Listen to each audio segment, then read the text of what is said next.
Bienvenue à toutes et à tous sur la chaîne Referee Time, très heureux d'être avec vous pour un épisode très spécial aujourd'hui, un épisode inédit. Nous sommes au pied du Puy-de-Dôme, plus précisément à Aubière, en compagnie d'Ahmed Aïdbari. Ahmed, salut. Salut Referee Time, content de vous voir ici parmi nous. Eh ben, c'est un plaisir de te retrouver en tant que parrain de la chaîne. Aujourd'hui, on est devant la Hoops Factory que tu as montée avec deux associés. La Hoops Factory, tu vas nous expliquer dans quelques instants ce que c'est. Mais pour tout grand fan de basket, normalement, c'est l'aboutissement de 2 ans de travail. C'est ça fait 2 ans en fait qu'on travaille avec mes deux associés pour monter ce projet. Et aujourd'hui, on est content parce que demain, il va enfin se concrétiser. Parce que demain, on a une ouverture officielle. Et du coup, Hoops Factory, c'est du basket indoor, le même principe que le soccer. Et les gens peuvent venir faire du 3-3 et du 5-5 chez nous, surtout du 3-3. Et voilà, on est content parce qu'on a misé sur des installations de qualité. On s'est battu pour avoir le bâtiment qu'on va visiter tout à l'heure. Et aujourd'hui, on peut enfin dire ouf parce qu'on va ouvrir et les gens vont pouvoir profiter pleinement de ce qu'on a mis en place. C'est vrai que là, à travers cette vidéo, Referee Time, on se sent un petit peu privilégié parce qu'on va pas se mentir, on tourne cette vidéo la veille de la véritable ouverture de la Hoops Factory et tu vas nous faire visiter dans les moindres recoins. J'ai cru comprendre qu'il y avait certaines installations made in Ahmed Aïdbari. Il y a des endroits spéciaux, exact, qu'on va pouvoir voir, des grottes, des machins cachés, mais bon, on verra ça plus tard. Vous n'êtes pas dans Clermont-Ferrand même, hein. Vous êtes à Aubière, juste à la sortie de l'autoroute. C'était un endroit très stratégique pour vous? Oui, en fait, on est super bien placé parce que déjà, il y a une grande zone commerciale autour. On a Auchan, on a le laser game, on a le soccer et surtout, on est juste à côté, exactement comme tu l'as dit, de l'autoroute. Et on a un grand pôle d'activité autour de nous là. Et du coup, il y a énormément d'entreprises et donc nous, on mise beaucoup aussi sur ce volet-là parce qu'on veut accueillir les pratiquants de basket, mais aussi toutes les entreprises qui sont autour qui pourront venir faire chez nous des séminaires, des réunions, des team building et aussi découvrir le basket. L'idée, c'est que les gens puissent venir chez nous et profiter d'un cadre autre que celui qu'ils ont l'habitude de voir. En général, tu es dans une salle de réunion classique, alors que là, c'est entre guillemets le temple du basket à l'américaine, avec du son, avec des parquets bois massif et du coup, tu sors un peu de ton quotidien. Là, je vois la porte d'ouverture et je vois déjà qu'il y a un bar. Tout de suite d'entrée de jeu, il y a un bar. C'est-à-dire que vous mettez vraiment les choses les plus importantes bien en visu. L'objectif, c'est que les gens puissent venir passer un bon moment chez nous. Donc avant de jouer, il faut aussi qu'ils puissent consommer et passer un bon moment en bar. On va voir toutes les installations que vous avez faites avec toi et tes deux associés. Mais en fait, j'aimerais monter une terrasse comme ça chez moi. Est-ce que ce serait possible que tu viennes? Parce que j'ai cru comprendre que tu avais développé des aptitudes manuelles incroyables pendant le confinement. Ouais, c'est vrai qu'on a touché des outils avec mon associé que moi j'avais jamais touché avant, une scie sauteuse énorme là, et où tu dois passer à chaque fois avec la planche de chaque côté sans que tes doigts aillent dessus. Et du coup ça a été folklorique. Je vais voir ce que je peux faire pour toi et j'essaierai de te caser. Bon, ça marche. De toute façon, je vais en parler au niveau des officiels ou à Cheno pour qu'ils te libèrent du temps. Donc là, on arrive, c'est l'entrée. Azim Laroussi, l'un des deux associés. Qui est mon associé avec qui on a monté le projet ensemble. Et du coup, voilà, quand tu arrives ici, tu seras accueilli soit par Azim, soit par Ahmed. Peut-être que cette troisième personne, ce sera le frère d'Azim, qui est Ramzi, qui est là parmi nous. Salut. Absolument. Salut Ramzi. Ça va? Ça va et toi? Ouais, ça va super. On a cru comprendre que c'était toi qui étais à l'origine du premier teaser de la Hoops Factory le 24 décembre. C'était un joli cadeau de Noël. Oui, voilà, c'est anecdotique. Ils m'ont demandé un petit service, je l'ai rendu, voilà, j'ai fait un petit gris-gris pour les réseaux sociaux et puis voilà. Maintenant que tu as bien travaillé, tu passes derrière le bar et tu Exactement. prends quelques canons. Je trouve que j'ai légitimement gagné ma place quand même. Un portrait, je pense à un portrait là-bas, là, un truc comme ça. Peut-être un Minimum. terrain à ton nom. Minimum, exactement. Mon maillot retiré en haut de la hoops, minimum. Tu connais Ahmed, je suppose, donc depuis très longtemps. Je sais même pas depuis quand. La petite question qu'on a envie de poser d'un point de vue basket, c'est qui gagne un contrat entre toi et Ahmed? Ouais, c'est moi, c'est sûr. C'est sûr. Il y a même pas de... Concours à 3 points, je dis pas, je perds sûrement moi, un contrat, je le défends. On peut peut-être faire ça tout de suite.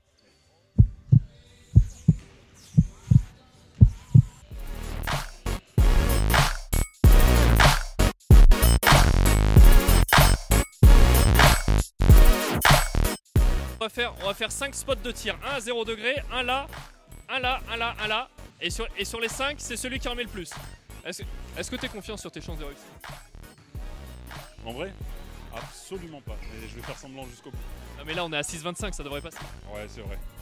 Alors c'est bon. Allez vas-y, c'est pour toi. Ahmed il a dit qu'il allait te défoncer. C'est vrai, il a dit qu'il allait me défoncer. 0 sur 2. Je crois que ce qui va pas c'est le fouetté du poignet. Ouais, je suis pas bien là, je suis pas assez chaud là, j'ai trop de contraintes. Lui, il est un débardeur. C'est catastrophique. Le niveau est catastrophique. Je pars d'ici. Vas-y, en un mot, là c'est catastrophique le niveau. Voilà, il n'y a pas un 40, les gars ils font que parler. Allez. Ah, voilà, il l'a mis, mais. Il veut me faire mentir. Ton frère, il succombe à la pression ou pas? Non, je sais pas, bah écoute, on va voir ça. Hein. On va voir ça, il a relevé le défi. Il a un tir de retard. 1-0 pour Ahmed. On a un joli 1 sur 7 en cumulé, hein, les gars.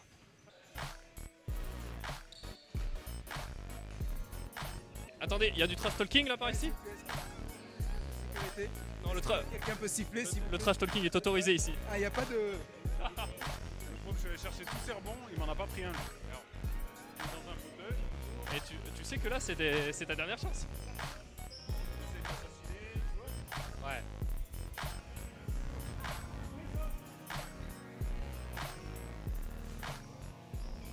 Victoire Ahmed Haït Barry, 1-0. Ahmed, t'as gagné, on imagine qu'en tant que compétiteur, c'est une immense fierté. Ouais, c'est pas grand chose quoi. Gagner contre quelqu'un qui te chambre, c'est toujours. Ça fait plaisir, j'avoue, ça fait vraiment plaisir. Entraîne-toi. Donc là, on arrive dans l'entrée où on peut se poser, c'est ça, Ici, c'est le bar. Avant, il y avait un grand mur ici qui a été tombé pour qu'on puisse agrandir et que les gens puissent avoir de l'espace. En fait, tout a été fait sur mesure. On l'a fait en fonction du bar qu'on avait, donc on a fait faire les planches, on a fait faire les briques, c'est un gars qui est venu. Tout a été fait sur mesure et on a essayé de faire en sorte d'optimiser un maximum l'espace qu'on avait. Et cette ambiance conviviale qu'on trouve ici dès l'entrée de la Hoops Factory à Clermont-Ferrand, elle nous fait penser un petit peu aux États-Unis avec les écrans qui diffusent NBA TV à longueur de temps. C'était ça aussi l'objectif, de se croire un petit peu, de vivre le American Dream. C'est un peu la marque de fabrique de la Hoops aussi, c'est que quand tu viens ici, tu peux boire un coup, manger et tu peux aussi du coup regarder la NBA en continu toute la journée. Et ça, c'est vrai que ça manque en fait, parce que chez nous à Clermont, tu n'as pas d'endroit où les gens peuvent regarder du sport de manière générale. D'ailleurs, est-ce que Ahmed il supporte une équipe NBA en particulier? Et de cœur, c'est les Houston Rockets. Après, j'aime bien les Boston Celtics. Et après, il y a un joueur que tout le monde aime bien, tu sais qui c'est? Très très grand shooter de notre génération. Geoffrey Charpie? Par exemple, voilà lui. On va sur les terrains? Allez, c'est parti. C'est un agrandissement la fenêtre on a créé ici qui n'existait pas. Du coup, pour créer un lounge, donc une extension du bar et des terrains et pouvoir regarder les gens jouer tout en pareil mangeant et en regardant après les écrans parce que NBA TV sera aussi diffusé dans cet espace aussi. Tout le lounge est équipé en climatisation. En fait, voilà, l'objectif c'était vraiment que les gens, encore une fois, se sentent bien et pour qu'ils se sentent bien, il faut les mettre dans des conditions maximum et du coup, on a investi sur une clim pour que dans tout l'espace bar et lounge, les gens se sentent à l'aise et envie de rester, quoi. C'est un petit kiff ici de pouvoir regarder du basket, de pouvoir parler, de pouvoir prendre des verres et le kiff, il se trouve encore juste derrière cette vitre là avec... Le maxi kiff, c'est le maxi kiff. Tu veux qu'on y aille maintenant? On peut y aller, on peut clairement y aller. Donc là, forcément, comme dans tout concept, on passe par les vestiaires qui sont forcément condamnés en ce moment. Les maçons ont dû surélever la dalle pour pouvoir se mettre au niveau PMR pour les personnes à mobilité réduite. Donc tout ça, ça n'existait pas. Donc là, on a les vestiaires filles fermés pour cause de Covid. Donc on respecte les règles. Hommes et les toilettes. Tu vois, avec toujours la charte graphique de la Hoops. On va faire la visite avec toi, mais combien de terrains sont disponibles à la Hoops? Un terrain 3-3 qui est ici, un deuxième 3-3 qui est en bas et un grand terrain 5-5. Et sur chaque terrain, on a essayé de donner un nom et une âme. Donc celui-là, c'est le Madison Square Garden. En bas, c'est le Mamba, qu'on ira voir tout à l'heure. Et au fond, Rocker Park, en dédicace au Rocker Park à Paris. Le terrain Ahmed Haït Barry, il est où pour l'instant? Le Hamidou Factory, on l'a laissé, on les mettra peut-être en extérieur avec plaisir plus tard. Mon terrain à moi, en tout cas, c'est celui que je préfère, même si j'aime les trois terrains, c'est celui-là, le terrain Mamba. Ça, c'est le terrain Mamba avec la fameuse fresque qui a tant fait parler et qui est si représentative du Puy-de-Dôme et de Clermont-Ferrand. La fresque que nous a fait donc un Clermontois et on lui a demandé de nous faire un truc personnalisé et que les Auvergnats en fait qui viennent se reconnaissent aussi dans cette fresque. On peut jouer notamment sur ce terrain Rocker Park. Celui-là, c'est un terrain exclusivement dédié à la pratique du 5-5. Ce terrain, il est que pour le 5-5. On a fait le choix de mettre le terrain aux normes. Donc il y a 28-15, 26-14 et celui-là c'est un 24-13. Donc les gens ont assez d'espace pour pouvoir pratiquer et on a laissé de la place aussi autour pour que les gens puissent s'exprimer et se sentent aussi bien sur le terrain. On a misé encore une fois sur des installations, c'est des parquets que tu retrouves en Pro A. Donc à Limoges, à Cholet, à Bourg. On voit le produit fini, mais on voit pas tout ce que vous avez fait autour, notamment au niveau de la charpente, du toit. Ça a été quoi? Ça a été 6 mois de travail intensif? En fait, toute la charpente là, qui est là, toutes les poutres qui sont noires, elles étaient orange avant et on s'est amusé avec mes associés sur la nacelle. On est en plus 2 sur 3 à avoir le vertige. On était là-haut avec le petit pinceau et tous les samedis on a peint pour que ça ressemble à ce que c'est aujourd'hui. Tout ce qui est parpaing, c'est nous qui avons peint aussi. Donc je pense qu'on est sur une surface de presque 1000 m² qu'on a peint depuis le début, quoi. Et Ahmed, bon, on va le dire, tu as le vertige. Et quand tu devais peindre, c'était quoi ton petit truc? Est-ce que tu avais un truc pour te détendre? Tu chantais peut-être? Je chantais, je mettais la musique très fort et surtout je regardais pas en bas. Donc comme je disais, les parpaings, c'est nous qui avons tout peint. Là, on a refait les portes en mettant les sigles Jordan et Nike. Nike et Jordan qui sont partenaires de la Hoops. Les 2 terrains qui sont là, c'est des lignes à 3 points à 6,25.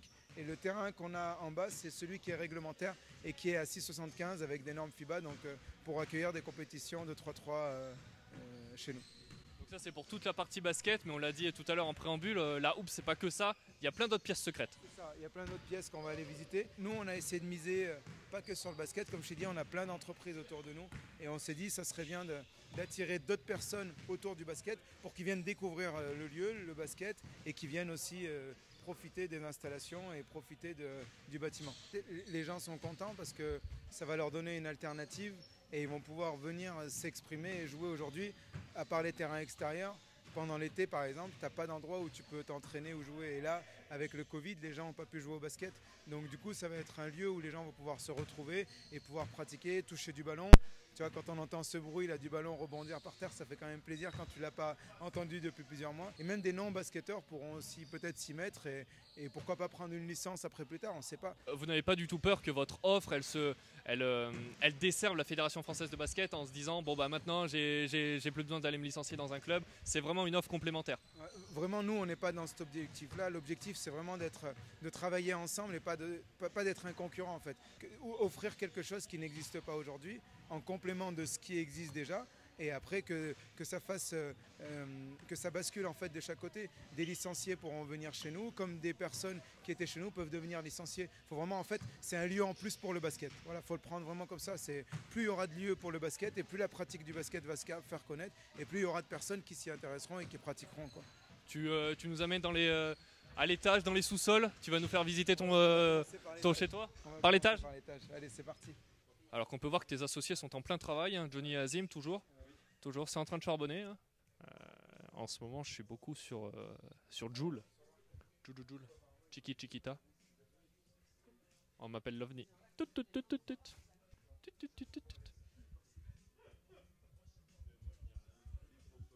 Bonjour.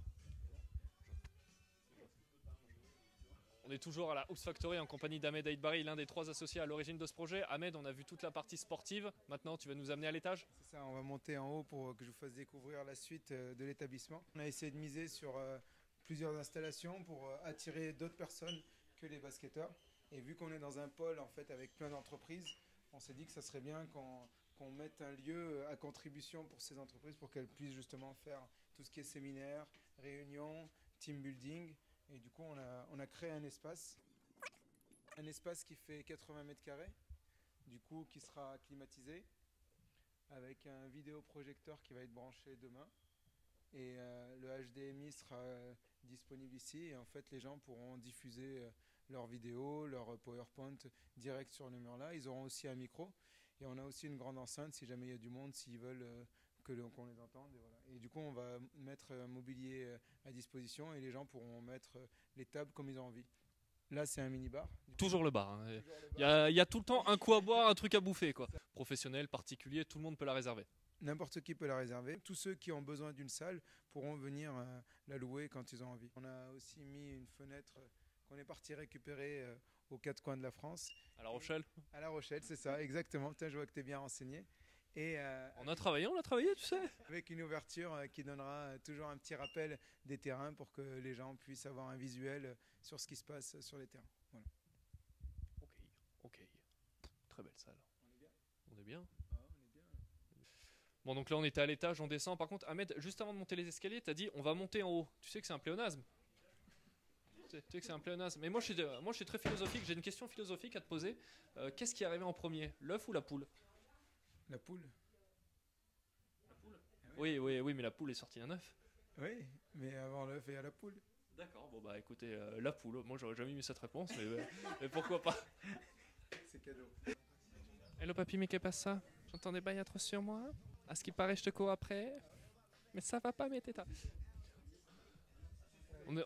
On est de retour à la Oops Factory avec Ahmed Aïdbari, l'un des 3 associés à l'origine de ce projet. Ahmed, tu vas nous amener dans ta pièce secrète, celle qui est vraiment brevetée, Ahmed Aïdbari. Là, on va descendre au sous-sol et il y a des choses particulières au sous-sol qu'on va les découvrir ensemble.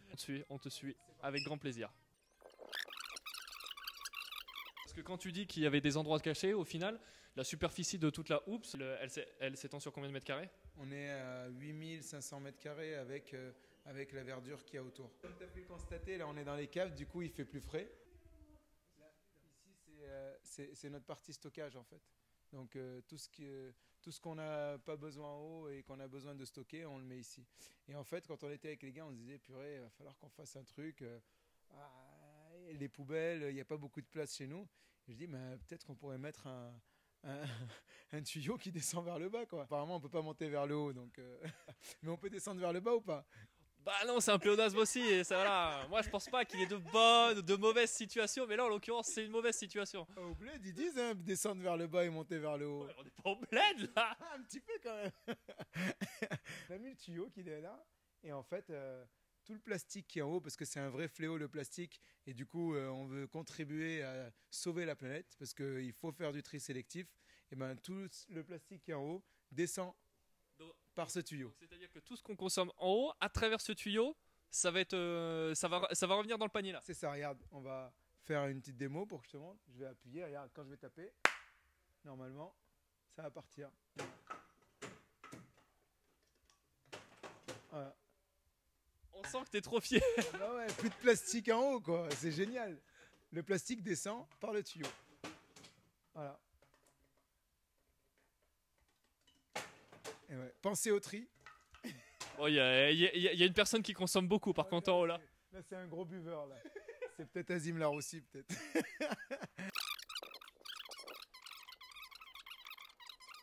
Du coup, là, tu as 180 mètres carrés exploitables. Il y aura une télé ici et une télé là, ainsi qu'une sono qui sera à disposition ici. Et en fait, les gens pourront la louer pour tout événement. Tu peux tout imaginer.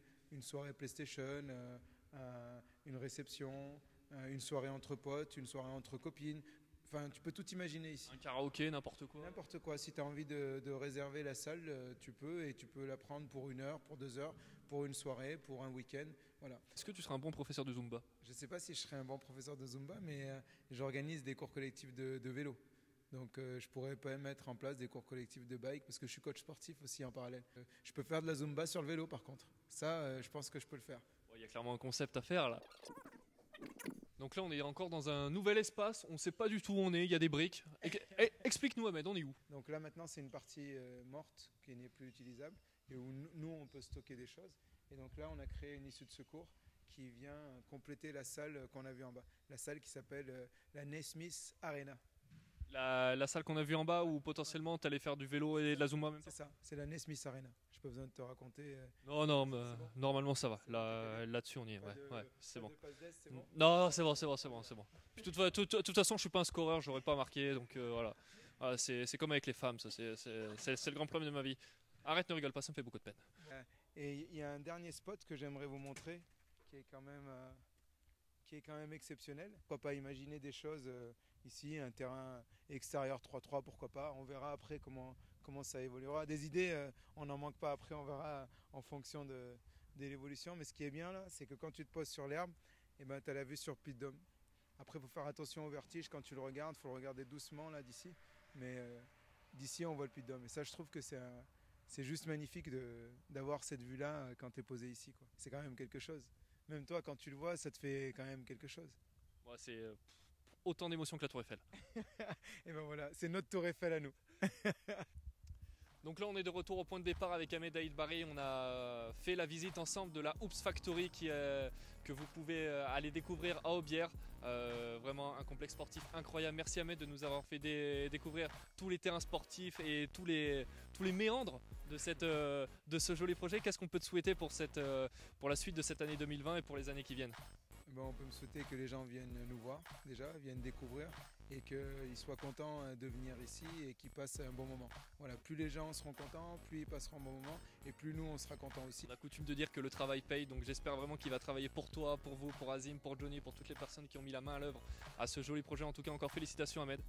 Merci à toi. Je voulais aussi remercier les personnes qui nous ont soutenus tout au long du projet et surtout tous les artisans qui ont été là avec nous du début jusqu'à la fin. Et en tout cas, on ne peut que vous conseiller de venir ici à la Hoops Factory, découvrir Ahmed, le joueur, le coach, le dirigeant, l'arbitre, et puis surtout mettre beaucoup de paniers parce que c'est ça qui est important. C'est ça qui est important. En tout cas, si vous venez chez nous, vous serez bien reçus. Donc au 28 rue des Sauces à Aubière, serez toujours les bienvenus. Voilà, il fait également la petite voix du GPS dans Waze. Ouais, en plus, on est sur Waze. Hein. Si tu tapes Hoops Factory Clermont, tu le retrouves sur Waze. Hein. Donc t'as pas besoin de réfléchir, de mettre une adresse. Tu mets Hoops Factory Clermont-Ferrand et t'es là, chez nous. Il a toutes les casquettes. À bientôt et encore merci Ahmed. Merci à vous. Toujours devant la Hoops Factory à Clermont-Ferrand dans le Puy-de-Dôme, juste à côté de Bière. Et aujourd'hui, on est très heureux d'être avec Quentin pour parler du partenariat entre la Jeep et la Hoops Factory. Bonjour Quentin. Bonjour. Est-ce que tu peux te présenter en quelques mots pour ceux qui ne te connaissent pas? Donc en quelques mots, Quentin Vella, je suis conseiller commercial chez Jeep, la concession de Clermont-Ferrand, à 2 pas de la Hoops Factory. Alors moi je suis un grand fan des Jeeps. Je vais pas te mentir, je roule en Twingo. En Twingo qui est quand même une voiture un petit peu démodée, on va pas se mentir. Et j'aimerais vraiment faire un kiff énorme, c'est rouler dans une Jeep, j'ai jamais fait. Est-ce que ce serait possible? On en a une juste là, donc ouais, bien sûr c'est possible. Ouais. Alors je vais pas vous mentir, là je suis comme un gamin. Là. On est dans une Jeep les amis. D'ailleurs dans une Jeep, j'ai jamais fait ça de ma vie. On est avec Quentin. Quentin, est-ce que tu peux nous expliquer dans quel modèle de voiture on est? On est dans le modèle le plus courant, le plus vendu, c'est le Jeep Renegade, qui maintenant est commercialisé depuis 2014. Et le petit SUV urbain par excellence, aussi bien 2 roues motrices que 4 roues motrices. Donc voilà, c'est le best-seller de la marque. Est-ce que les voitures Jeep sont des voitures... J'y connais rien en automobile, donc attention, la question va peut-être être un petit peu bête, mais on sait jamais. Est-ce que les voitures... Merci Quentin, ça me fait plaisir. Est-ce que les voitures Jeep sont considérées comme des voitures de sport? Non, on est plutôt, on n'a pas l'esprit sportif chez Jeep, bien qu'on ait quand même des moteurs plus ou moins puissants, mais c'est plutôt l'esprit, la liberté, l'aventure, baroudeur, c'est plutôt ce côté-là chez Jeep qui est mis en avant. C'est ce que tu cherches, toi, les grands espaces, l'aventure comme ça, peut-être l'Australie un jour, je ne sais pas. Ça fait partie des projets et des rêves, effectivement, dans le mille. C'est une destination que j'aimerais vraiment découvrir. En train de découvrir Aubière à la bord de ta Jeep, et vraiment c'est un plaisir. Merci à toi de nous faire ce petit bonheur. C'est une voiture qui consomme beaucoup? Non, là on est en conso mixte moyenne aux alentours de 6 litres en consommation. Donc plutôt raisonnable pour un véhicule comme un SUV. Merci Quentin, on va te laisser concentrer sur la fin de ton conduite et puis dans quelques instants on va te retrouver devant la concession automobile. Tu parlais de l'édition Basket Series, je crois qu'elle est juste à côté de toi. Oui. Est-ce que tu peux nous la montrer, nous la détailler un petit peu de l'extérieur comme ça? Est-ce que par exemple elle est uniforme, il n'y a qu'une couleur? Elle existe en plusieurs coloris. Ce qui va surtout la caractériser, on le voit assez rapidement et c'est le clin d'œil qu'a voulu la marque et qu'a voulu la Ligue aussi. Les coques de rétro orange et puis les contours des écritures du véhicule. Renegade ou Compass suivant le modèle qui sont orange aussi. À l'intérieur on va avoir des surpiqûres aussi orange pour vraiment avoir un rappel du ballon de basket et le côté basketball. Et après on a un look aussi assez sympa avec des jantes en 18 pouces noires. C'est un côté un peu sportif sur le véhicule pour avoir un look fun et jeune. Merci encore Quentin. Merci à vous, merci pour l'interview et pour le moment passé, sympa, très sympa. D'accord. 1, 2, 3, 4. Est-ce que ça fonctionne? Ok, j'ai oublié ton prénom. Quentin. Tu veux donner ton nom de famille ou on s'en fout, c'est comme tu veux. Le frère, t'es le frère. Merde, putain, j'ai oublié son prénom. T'es Le frère aîné. Ouais, t'es le frère. On rappelle que t'es le frère aîné d'Azim. C'est un moment privilégié où tu sors de tes habitudes et du coup, Un, deux, pardon. Et pour l'instant, vous ouvrez que demain, mais on imagine qu'il y a, enfin vous ouvrez. Attends, je vais refaire. Vous ouvrez donc vous avez ouvert. Attends, je vais refaire. Vous avez ouvert à, vous avez. Oh, oh, oh. Vous avez ouvert à la fin du.